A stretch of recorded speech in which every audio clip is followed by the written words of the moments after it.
This is the Popu Linear Switches by 43 Studios. This is a recolor of the Opblacks switches, which is one of the most smoothest switches that I've ever tried. Do they sound and feel the same? Let's find out. What is going, guys? Alex here and welcome back to my channel. We are back with a new sound test, and today we'll be taking a look and listen to the Popu Linear Switches by 43 Studios. As mentioned, these are just a recolor and I just wanted to try them out and see for myself. So we'll be doing the usual, a stock versus lube comparison and a sound comparison with the Opblacks, and of course a material breakdown on the switches. If you want to hear my thoughts and opinion about the Popu switches, please do stick around at the end of the sound test. And before we start the sound test, let me give you guys a quick disclaimer. The sound and experience may vary depending on your keyboard build. I'm using the Vega 65 with a polycarbonate plate, a PCB2 plate foam, and one case foam. The switches are filmed and was lubed with a Krydox 205 grade 0 and 105 grade 0 on the springs. The keycaps that we'll be using are the GMK Mitolet. So with all that out of the way, please do enjoy the sound test.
So that was the sound test on the Popu Linear Switches. Let me know what you think about them on the comment section down below. I would love to have a discussion with you guys.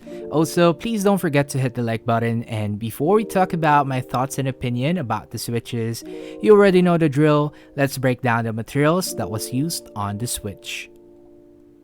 As you can see, these are a 5-pin switch. And of course, it is using an MX style housing.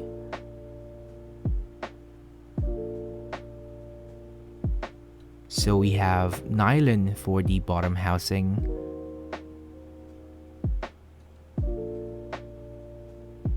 Of course, we have POM for the stems.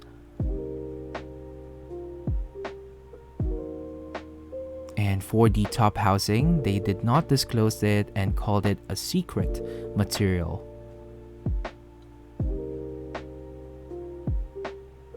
Lastly, for the springs, it has a 55-gram actuation force and a 65-gram bottom out force.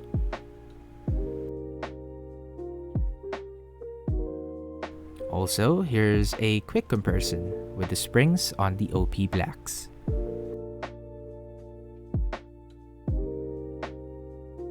So that was the materials that was used on the switch. If you made it up to this point, I would like to say thank you for staying. Now let's talk about my thoughts and opinion on the Popu switches.